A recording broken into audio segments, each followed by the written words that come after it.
चुनाव लड़ने की अभी उन्होंने बिल्कुल कह रहे हैं कि नहीं मैं आपसे लड़ सकती हूँ, चुनाव नहीं लड़ सकती। लेकिन आज तेजस्वी भैया ने 17 महीने में बहुत सारी चीजें की। भैया ने बोला कि भाई बाबू तुम आ जाओ। मैं बोला कि भैया मैं चुनावी माहौल में नहीं रहना चाहता। तो मैं चाहता हूँ कि एक बार लोगों को बदलना चाहिए, क्योंकि देखिए बदलाव जब तक नहीं होगी ना, मुझे नहीं लगता कि कुछ बदलेगा।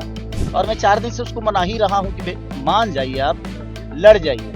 लेकिन वो मुझसे लड़ रही है। केंद्र में भी सरकार है, यहाँ भी सरकार है, लेकिन मुझे लगता है कि आज तक एक्ट फैक्ट्री हमारे यहाँ नहीं लगी। तेजस्वी यादव की तारीफ करते ये वीडियो भोजपुरी के सुपरस्टार खेसारी लाल यादव का है। खेसारी ने अपने बयान में कहा कि बिहार में बदलाव होना चाहिए और जनता को एक बार तेजस्वी यादव पर भरोसा करना चाहिए। लेकिन आज तेजस्वी भैया ने 17 महीने में बहुत सारी चीजें की। तो मैं चाहता हूँ कि एक बार लोगों को बदलना चाहिए, क्योंकि देखिए बदलाव जब तक नहीं होगी ना, मुझे नहीं लगता कि कुछ बदलेगा। क्योंकि एक ही चीज है, आज तक केंद्र में भी सरकार है, यहाँ भी सरकार है, लेकिन मुझे लगता है कि आज तक एक्ट फैक्ट्री हमारे यहाँ नहीं लगी। तो हमें बदलने की जरूरत है। अगर हमारे विश्वास में कोई खड़ा नहीं उतर रहा है तो हम एक बार बदल के देखने में, हाँ अगर बेहतर कुछ नहीं हुआ तो हम उन्हें भी बदल देंगे, क्या फर्क पड़ता है। हमें तो विकास चाहिए। तो जब तक बदलाव नहीं होगी ना, मुझे नहीं लगता कि विकास होगा। तो बदलना बड़ा जरूरी है। एक बार सबको मौका देने की जरूरत है। आप मौका दीजिए, शायद मुझे लगता है कि कुछ बेहतर हो जाए। हम ऐसे सोचेंगे कि बेहतर हो जाए तो नहीं होगा। पहले हमें खुद को बदलना पड़ेगा, उसके बाद अपने आप चीजें बदल जाएगी। तो अभी तो तेजस्वी भैया ने जो 17 महीने में किया, वो मुझे बेहतर लगा कि नहीं, युवाओं के लिए बहुत बेहतर उन्होंने अपॉर्चुनिटी दी और उन्होंने काम भी अच्छा किया है।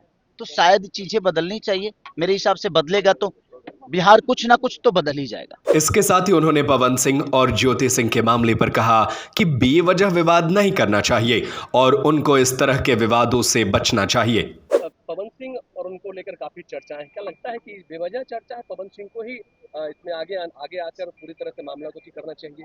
काफी देखिए उनका कंट्रोवर्सी हुआ देखिए मामले को लेकर। देखिए मेरे कहने का मतलब कि अगर हम चाहें ना तो सब कुछ सॉल्व हो सकता है। जिंदगी में हम नहीं चाहते हैं, इसीलिए सॉल्व नहीं होता है। आप अगर चाह दो, पाकिस्तान और हिंदुस्तान के झगड़े सॉल्व होते हैं कि नहीं बैठकर? लड़ाई से तो सॉल्व कुछ नहीं होता। बैठ के बहुत सारी चीजें दुनिया में चीजें सॉल्व हो जाती है। बड़े से बड़े झगड़े सॉल्व हो जाते हैं, लेकिन वो बैठ के होते हैं और वो झगड़ झगड़ के लड़के नहीं होते हैं। तो ये वो चतुर आदमी है, वो चालाक है, वो दुनिया ने उनको अपना आइकॉन बना के रखा है। उनको इस बात पे जरूर विचार करना क्या चाहिए। लगता है पवन सिंह रिश्तों में राजनीति कर रहे हैं? नहीं नहीं, देखिए रिश्तों में राजनीति, मुझे नहीं लगता कि रिश्तों पे राजनीति होती है। अगर कोई करता है तो समझिए कि वो इंसान नहीं है। वहीं खेसारी लाल यादव ने अपनी पत्नी को चुनाव लड़वाने के सवाल पर कहा कि चुनाव लड़ने आपकी आपके नहीं नहीं परिवार नहीं, में मैं ऐसा देखिए क्यों? मैं नेता नहीं आपकी बनना पत्नी भी चाहता। शायद लड़नी चाहती थी कहीं से। हाँ, हाँ, वो कहीं से लड़ना नहीं चाहती है। मैं भैया ने बोला कि भाई बाबू तुम आ जाओ। मैं बोला कि भैया मैं चुनावी माहौल में नहीं रहना चाहता। तो उन्होंने बोला तो ठीक है, बिटिया को बोलो वो लड़े। मैं बोला भैया मुझे मनाना पड़ेगा। और मैं 4 दिन से उसको मना ही रहा हूँ कि मान जाइए, आप लड़ जाइए। लेकिन वो मुझसे मुझसे लड़ रही हैं। चुनाव लड़ने की अभी उन्होंने बिल्कुल कह रही हैं कि नहीं मैं आपसे लड़ सकती हूँ, चुनाव नहीं लड़ सकती। क्योंकि बच्चे छोटे हैं अभी मेरे, तो उनके भविष्य के लिए उनका भी कहना जायज है। तो देखिए आज भर का टाइम है, आज भर अगर मान जाएगी फिर मैं शाम को निकलूंगा, क्योंकि मेरा कुछ काम है, फैमिली का कुछ काम है। पापा का थोड़ा सा तबीयत मेरा ज़्यादा खराब है, उसी के लिए मैं आया हूँ। आके फिर से शाम को जाऊंगा। मान जाए तो कल लेके आ जाऊंगा, नहीं मानेंगी तो बस जय प्रचार राम में जी कब की। से कूद रहे हैं? बस प्रचार। प्रचार में 17-18 से हो सकता है कि मैं भी आ जाऊंगा हाँ, और आके रहूंगा भैया के साथ। धूम मचाना है प्रचार। अरे बिल्कुल मचाना है।